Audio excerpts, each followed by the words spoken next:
নিজের পেজকে যদি সুরক্ষিত রাখতে চাও, হ্যাকারদের হাত থেকে বাঁচাতে চাও, তাহলে এই ভিডিওটা লাস্ট অবধি দেখো, স্কিপ না করে।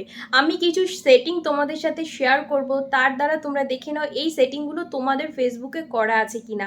আর যদি করা না থাকে তাহলে জলদি করে নাও, তাহলেই কিন্তু তোমাদের এত কষ্ট করে গড়ে তোলা পেজটা রক্ষা পাবে। তো চলো ভিডিওটা শুরু করছি। এখানে একটা স্ক্রিন ভিডিও শেয়ার করছি, সেটা দেখে নাও। আগেই দেখে রাখো তো তোমাদের ফেসবুকে এরকম একটা নোটিফিকেশান এসেছে কিনা। যদি না আসে তাহলে ফেসবুকটাকে আপডেট দাও। এই নোটিফিকেশানটা ঠিক কোন সেটিংয়ে থাকে সেটাই চলো দেখিয়ে দিচ্ছি। প্রথমে ফেসবুক অন করে থ্রি ডটে ক্লিক করতে হবে। থ্রি ডটে ক্লিক করার পর সেটিংয়ে ক্লিক করতে হবে। সেটিংয়ে ক্লিক করার পর প্রথমেই যে রয়েছে পার্সোনাল ডিটেলসে সবাই ক্লিক করবে। প্রথমে রয়েছে কানেক্টেড এক্সপিরিয়েন্স, তারপরে রয়েছে অ্যাকাউন্ট সেটিং। সেখান থেকে যেতে হবে পাসওয়ার্ড অ্যান্ড সিকিউরিটিতে। পাসওয়ার্ড অ্যান্ড সিকিউরিটিতে ট্যাপ করার পর প্রথম যে অপশানটা রয়েছে change password two factor authentication, সেখানে ক্লিক করতে হবে। এইখানে ক্লিক করার পর আমার যেমন এই ফেসবুকে দুটো কানেক্ট করা আছে, আমার ফেসবুক অ্যাকাউন্টের সাথে আমার ইনস্টাগ্রামটা কানেক্ট করা আছে।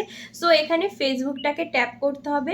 তারপর ফেসবুকের যে পাসওয়ার্ড, সেই পাসওয়ার্ডটা আপনার এখানে বসিয়ে কন্টিনিউ করতে হবে। এটার করার পর কি হলো, এটা সিকিউরিটির জন্য এই ফেসবুকটাকে প্রোটেক্ট করা হলো। সেকেন্ড যে অপশানটা এখানে রয়েছে লগিং অ্যালার্ট। লগিং অ্যালার্টে তোমরা ক্লিক করবে। এখানে লগিং অ্যালার্টটা কি, ধরুন আপনার ফেসবুক কেউ লগ ইন করেছে। লগ ইন করার পর আপনার ফেসবুকেই সেই নোটিফিকেশানটা আসবে যে কোন ডিভাইস থেকে লগ ইন করা হয়েছে, একটা নোটিফিকেশান আসবে।